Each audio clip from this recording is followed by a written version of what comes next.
the SCP Foundation. Not only is the job dangerous, you could be eaten by a giant immortal lizard or turned into organic furniture inside the world's scariest living room, but it's also insanely complicated. How do you make sense of the nonsensical? What's the definition of strange when your career is securing, containing, and protecting anomalous objects and entities? Rather than a single object, location, or being, SCP-001 is a cluster of over 30 different proposals for potential candidates for the prestigious 001 spot.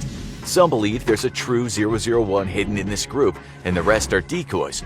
Others think that these are all just SCPs cataloged prior to the introduction of the current classification system.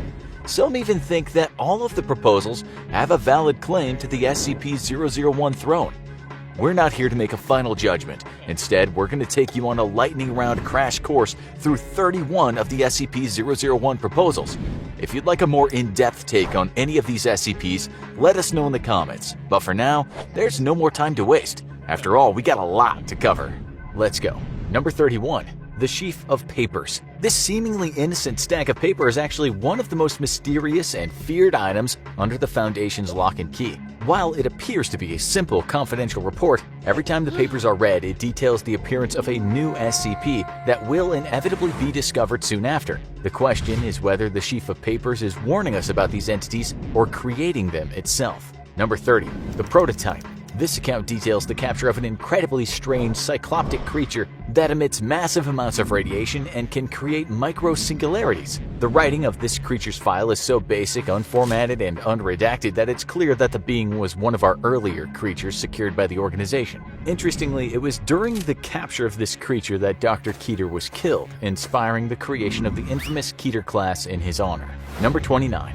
The Gate Guardian. This huge, multi-winged, sword-wielding biblical energy being may have been the impetus for the founding of the SCP Foundation. This being remains largely static, guarding the intersection of the Tigris and Euphrates rivers. Its flaming sword, which is believed to be as hot as the sun, can cleave any aggressor out of existence at the atomic level. When the founder of the SCP Foundation first encountered the Gate Guardian, they heard one word echoing through their mind: prepare. And the rest is history. Number 28. The Lock. This onyx gemstone and the incredibly complex lock attached to it are still a mystery. To this day, all attempts to open it have failed. Personally, we think that's probably for the best. Number 27. The Factory. As the name suggests, this SCP is literally a factory founded by a pagan and a devil worshipper. While it's believed that the factory could create just about anything, its specialty was creating a number of SCPs we know and fear today. Pre-Foundation forces were able to disable the factory, but not without sustaining their own heavy losses. Number 26. The Spiral Path. This is a normal-appearing gravel pathway that, when traveled clockwise, appears completely normal. However, when traveled counterclockwise, the path goes uphill forever, in defiance of all laws of physics. This simple anomaly opened a Pandora's box of rampant anomaly creation, leading to a number of the deadly SCPs we know today. Number 25. The Legacy.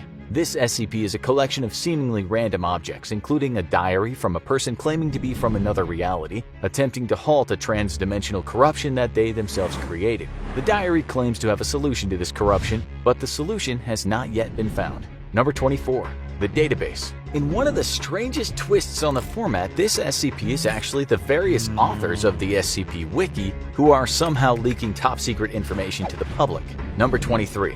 The Foundation. This SCP, first discovered by the FBI, is an anomalous high school building that experiences shifting internal geometry and sometimes manifests hostile humanoids within. Number 22. 36. One of the rare benevolent SCPs, the 36 are humans with a truly remarkable ability. They can dampen or even neutralize any SCP they come into contact with. Though it's implied that the 36 may have the power to save the world, every time one of them dies, a supernatural calamity occurs, often leaving hundreds of innocents dead.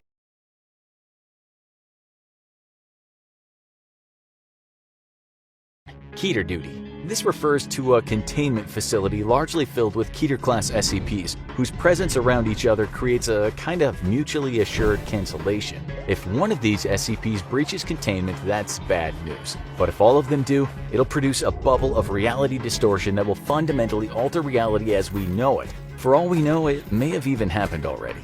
Number 20. Ouroboros. This is a proposal that's formed of 4 sub-proposals. Remember what we said about complicated? These sub-proposals include the children, 9 anomalous kids who emit radiation and have destructive potential when together, the broken god, aka Mechane, the god of metal, intelligence, and machines, Atonement, a researcher turned into a humanoid singularity with the power to destroy whole realities, and The Way It Ends, which isn't technically an SCP, but the tales of the Chaos Insurgency's quest to eliminate all the members of the Foundation's O5 Council. Number 19. A record. This is an SCP file slot that is itself an SCP. Whatever is written into this slot becomes true, and one ambitious researcher attempted to use this power to make herself into a kind of all-powerful god. Number 18. Past and Future. These SCPs are a collection of powerful entities that despise humanity and are apparently the source of all anomalous phenomena, even making already dangerous SCPs deadlier than before. Much like the database, those pesky SCP wiki writers might have something to do with this. Number 17. The Consensus. This SCP refers to a reality restructuring event caused by an occult war in a previous reality. That's right, this SCP already won, and we're living in its new reality. The only people who remember the world as it once was are 13 people who now form the O5 Council, and not all of them are telling the truth about what they know. Number 16.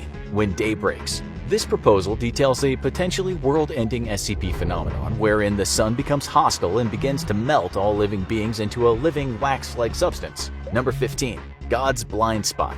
This is an anomalous area referred to as Facility T, in which nobody can die. This anomaly dates back to the biblical ages of Moses and is believed to have originated from the literal blessing of the Abrahamic God. It's through a covenant with this god that the Foundation is able to make limited use of this death-free area. Number 14. Normalcy. Ever wonder what the Foundation's definition of anomalous is? Exactly. It all comes from this proposal, which is a document shared among the O5 Council that gives solid definitions to the fundamental laws of reality. If something breaks these laws, that's an anomaly, and then it becomes the Foundation's business. Number 13. The World at Large. As the title suggests, this SCP is our home planet Earth and its ability to support life. It's believed that these qualities were planted on Earth in our reality by another dimension's SCP Foundation, hoping to continue human life after some terrible calamity in its own dimension. Number 12. Dead Men. This SCP was an 84-year-old man whose body, when damaged and mutilated, can affect the very processes of human death at large. Before his own death, he was used as a dangerous pawn in a civil war between O5 Command